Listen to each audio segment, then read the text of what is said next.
नमस्कार जय जगन्नाथ जय माँ मंगला। आज मो चैनल भक्ति संध्या को आपको स्वागत करुच्ची।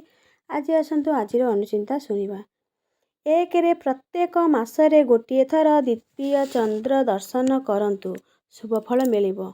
2 रे माकड़ घर भीतर को पशिगले अशुभ होता है। प्रतिकार मंगलवार दिन ब्राह्मण को हनुमान चालीसा बही सहित दक्षिणा दान करने उचित।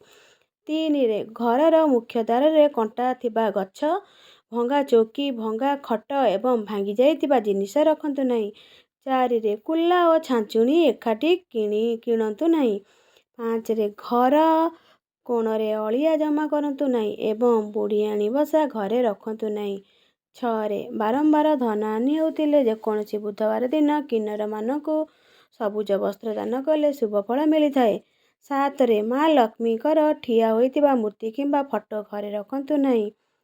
माँ लक्ष्मीकर बसिथिबा मूर्ति किंबा फटो रखंतु।